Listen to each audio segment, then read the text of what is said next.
Many ufologists think that this sighting that happened in the year 1986 and also a little bit into 1987 in a small town in Russia called Dalnegorsk was a huge thing, because not only there was a UFO crash site, but there was also a follow-up from the aliens, meaning alien beings actually return back to the crash site to check on their fellow alien who had crashed there.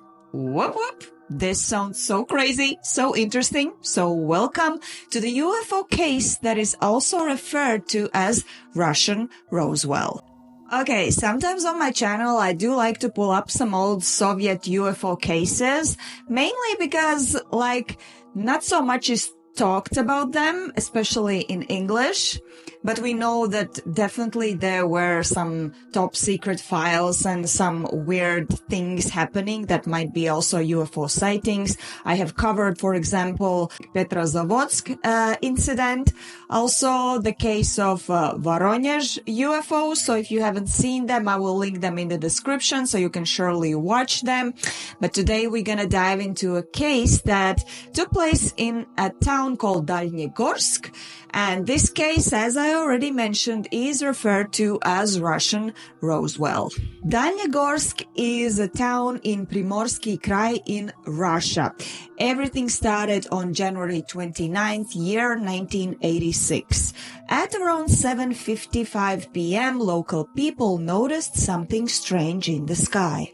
What they saw in the sky was an orange-yellowish spherical object flying in the sky. It did not make any sound, and it was flying parallelly to the ground, around 700 to 800 meters above it. And the speed of this object was reported to be around 15 meters per second. Once this weird object reached the height of 611 meters, it is known because this object approached a mountaintop that is exactly 611 meters high.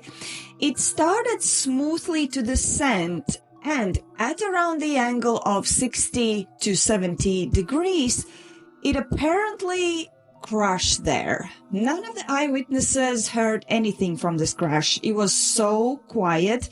However, there was one schoolboy named Sergei who at that moment was at the foot by this mountain, and he reported hearing a quiet noise from this crash. It is important to point out that the eyewitnesses' stories a little bit differ. Some of them said that once the spherical object crashed, it kind of bounced back in the sky from the mountain and only then fell and caused the fire. Some report that this spherical object bounced back a couple of times, more than once, more like towards 8, 9, or 10, and only then crashed down and started the fire. Anyways, once it crashed, it caused a big fire flare, and everything started to burn. It was visible from wherever you were in that town. And according to that little boy, Sergei, he said that he saw this place burning for a really long time. When Sergei kinda saw all of this happening, he immediately ran home to his mom to tell what he just saw. So she got very curious and she followed up her son to see everything herself. And yes, she confirms also afterwards in the reports that she saw everything with her own eyes and that this site was burning for around 1 hour. That being said, there is also a little bit controversy in regards to how long everything was burning, since the local newspaper by the name Trudovaya Slova reported that the fire lasted only for 1 to 2 minutes. One of the first persons who arrived at that site was a local biology teacher by the name Valery Dvuzhilny. It is said that he was there with his students. However, I didn't find any other reports from those students. Probably they exist, but I have the report from this biology teacher. We ascended the mountain on the third day. The snow there was 50 to 60 centimeters deep, and it was difficult to climb because of the sharp incline to the top. We found the site easily and noticed that there was no snow around it anymore. All of the site was densely covered with charred fragments. The pieces look freshly broken off, confirming the recent crash. Immediately I felt a sharp smell of something chemical. It reminded me of the smell of destructive distillation of food. The site was around 3 times 3 meters large and was located on a sharp end of the rock. On some of the stones around the site as well as on the rock walls, I noticed splashes of some kind of substance of metallic color. Later it was confirmed to be lead. A lot of it was later found in the surroundings in the form of balls. The smallest of these balls were 0.8 centimeters in diameter. The largest of them weighed around 3.5 kilograms. In total, there were 4 of these big ones, and they had a weird shape. Besides these balls, there were also some other debris, also in the form of balls and other shapes. So there were some kind of burnt objects resembling a burnt net, also some remains of burnt vegetation. So that was clearly a very interesting site to explore. All of this evidence was seriously researched and analyzed in the best labs of that time. And the analysis of the lead ball showed that it has been mined in the region of Baikal. So can this mean that actually this was not something from other planets, meaning not an alien craft, but something from the Earth? Well, this biology teacher had another theory. He said that according to the witness reports, this object was flying from the area of Baikal region. So he assumed that probably these aliens or whoever it was kind of secretly were mining the lead from Baikal region and then were just like accidentally moving towards this area. I'm just gonna leave this crazy theory here. There is a police report from the year 1990, so 4 years after, where they have thoroughly analyzed all of the eyewitness reports, any other reports, any kind of results, and they set forward several theories. And one of the most kind of believable theories, according to them, was as follows. According to the police, it was an alien probe that was sent on a mission. They assumed that when it was approaching the 611-meter high mountain top, it had already suffered some damage or technical problems. So this was the attempt to do an emergency landing. They also assumed that this craft or whatever it was had some kind of like self-destruction system inbuilt in it, so that in cases like this, when there is some kind of emergency landing or you just have to crash, there's no other option, the humans or whoever are living in that area don't get the technology that it is carrying. After this event, which would be February 6, 1986, at around 8:30 p.m., people noticed another 2 yellow-orange spheric objects in the sky. And these objects were literally moving towards this mountaintop where their body had already crashed 8 days before.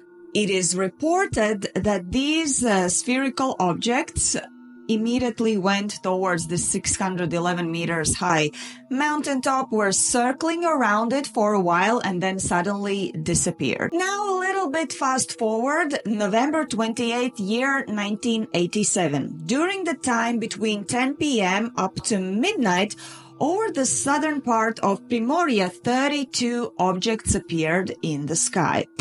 There were so many of them, cigar-shaped, cylindric-shaped, circle-shaped, spherical, you name it. All of these different shaped objects, who were around 32 of them, flew different directions, appearing at different times and over different places. From all of these 32 objects, it was noted that 13 of them showed interest in the 611-meter high mountaintop. 3 of these 13 hovered over the village by the mountain. 5 of them created a light show over the near mountain ranges by this 611-meter top. So immediately people kind of concluded that this craft that had crashed on January 29, 1986, actually had sent some kind of help or SOS signal before crashing. And now the bodies, whoever were they, were coming to save or check on their fellow, probably alien. Mr. Valentin Filipovich Salomshikov, who was the leading expert of the National Committee for UFOs and Anomalies in Russia, however, was convinced that these were not aliens. He insisted that what crashed on the mountain was actually a spy object of earthly creation, and it had a self-destructing system. In this report, he would mention that this object that was not visible during the nighttime, I don't know how he actually knew that, because probably around that time it wasn't still night. He said that this object was moving over this area in the same speed as the wind was moving. I will remind you, I already said, it was 15 meters per second. I guess what he's pointing out to is that this thing was flying together with the wind. He also said that this object, once it understood that it's in trouble or broken, initiated the self-destructing system, and this is when the people saw that object in the orange-yellow color.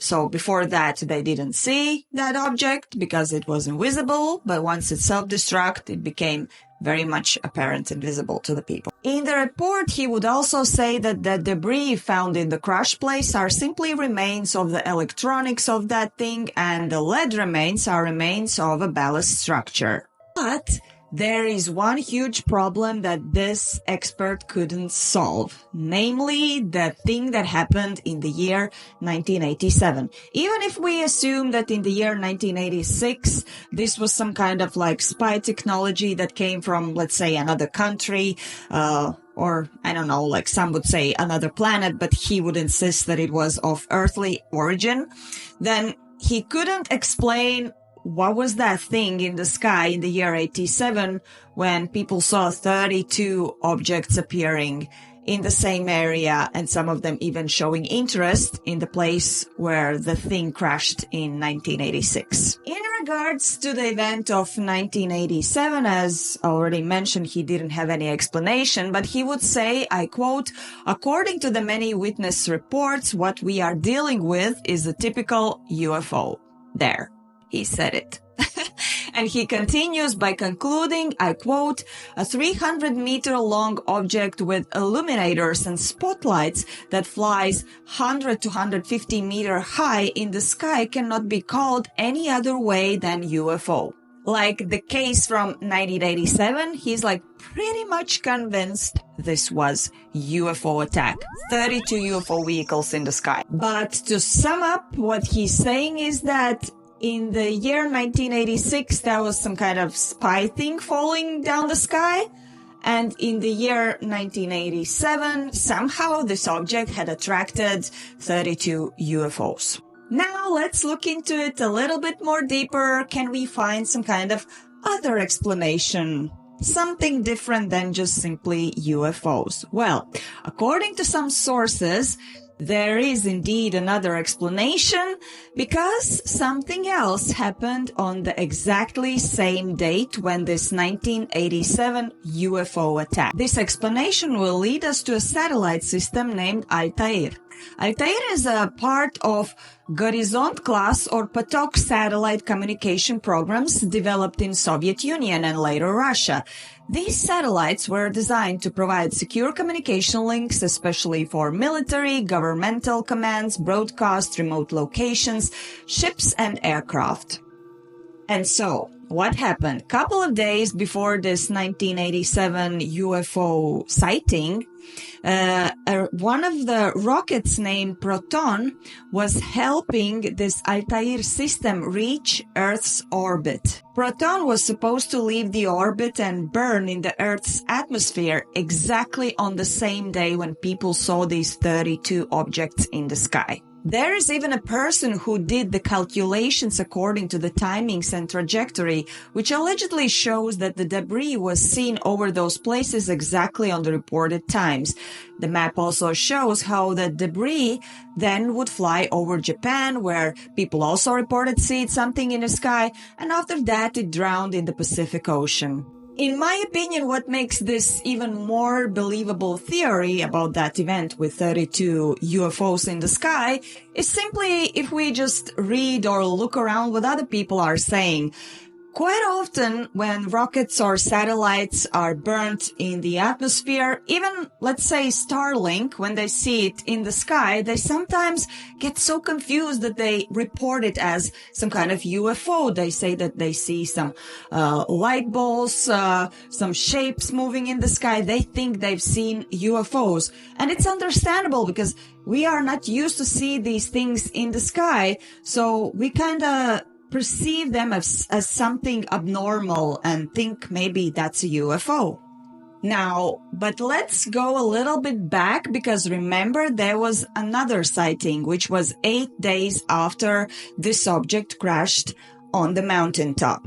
Just a quick reminder, what happened was people saw another 2 yellow-orange spherical objects who just simply appeared in the sky, and both of them showed interest into that mountaintop, circled around it, and then disappeared in the sky. People interpreted this as friends coming to save their fellow, probably alien.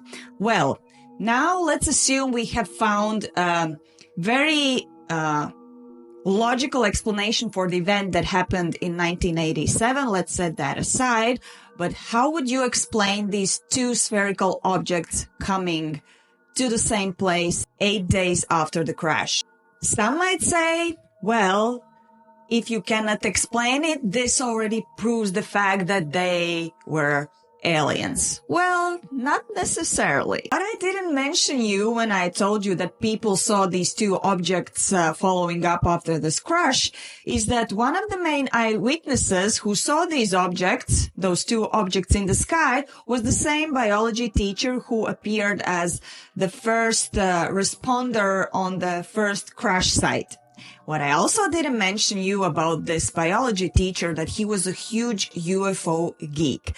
And we all know what kind of people are those. I'm not like condemning, but I'm just saying that in most cases, these people are prone to interpret things in their own way, UFO kind of related way. And I'm saying that maybe, just maybe, when he saw something in the sky, not necessarily it was a UFO. But you know what? There was another witness. That's why I said people also saw 2 objects 8 days after, okay? That other witness was actually a 3rd grader, a boy with the surname Takmyanin. So, does that prove that the biology teacher didn't invent both of these objects in the sky? Because now you have at least 2 witnesses. Well, not necessarily. I will just read you the report that this 3rd grader wrote after he saw these 2 objects in the sky. So I quote, "There were 2 yellow football-sized balls flying over mountains. They were around 25 centimeters away from each other. They flew without sound and did not separate from each other. But 2 or 3 times they approached each other and then there was a flash. They were flying from the same direction from where the meteorite flew on January 29th. They flew to the place in the mountains where the meteorite fell. They were circling around the place where it happened about 4 times. Then there was a sound of crash and flashing light. This lightened the area. They fell approximately on the same spot where the meteorite hit on the January 29th, maybe a little bit towards the north from there." Hello?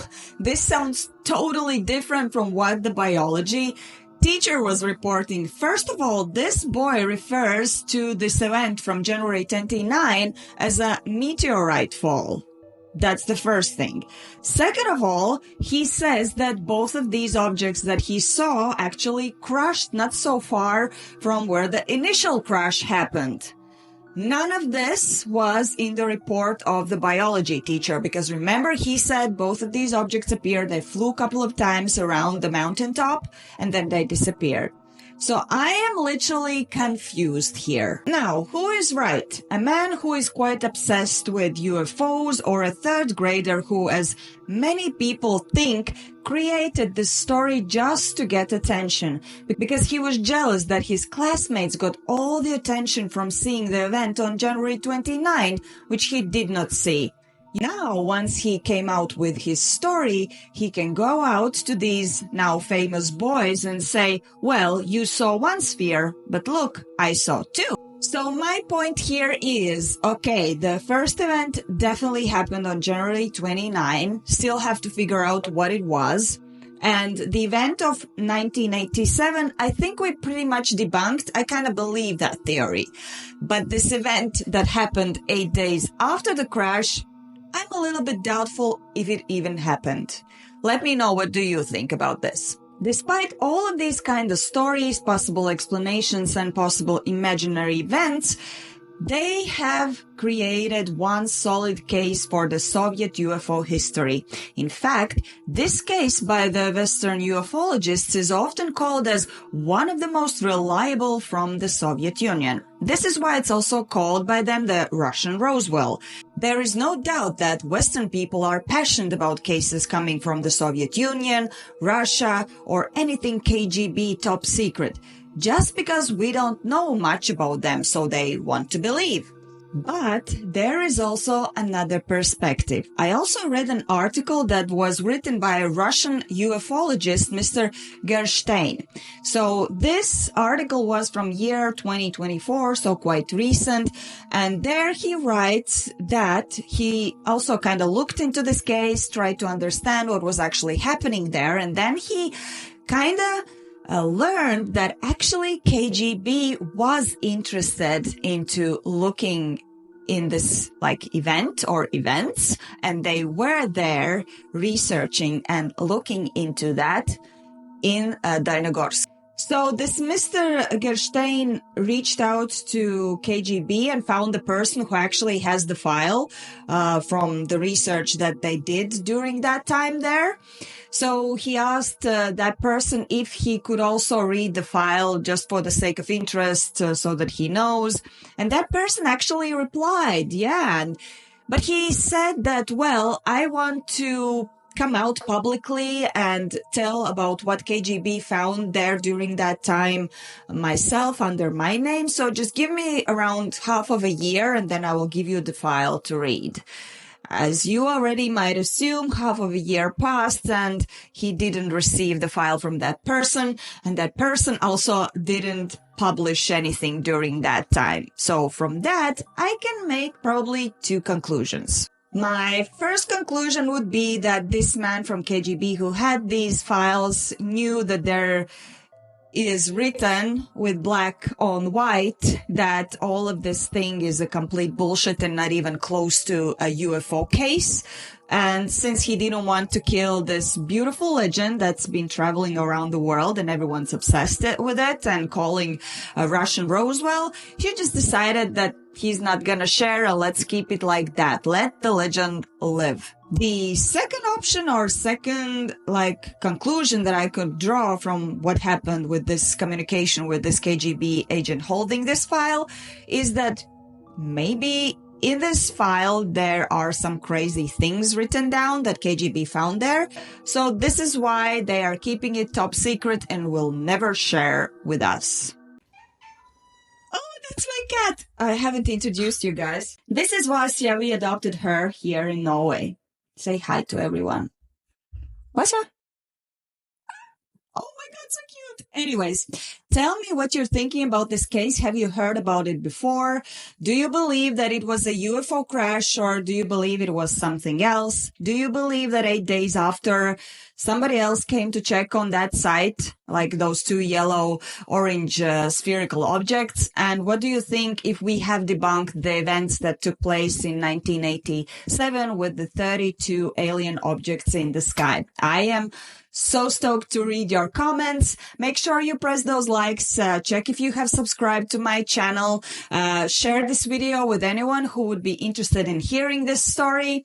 And yes, if you want to, you can also support me with some monies on my Patreon. The link is here. That being said, shout out to David Craig, who is my first and so far the only dedicated supporter on Patreon and always watches my videos. And I am so happy to have you as my supporter. Anyways, have a lovely day. Do make sure to check the skies now and then because you never know what you're gonna see there. That being said, enjoy your day. Bye.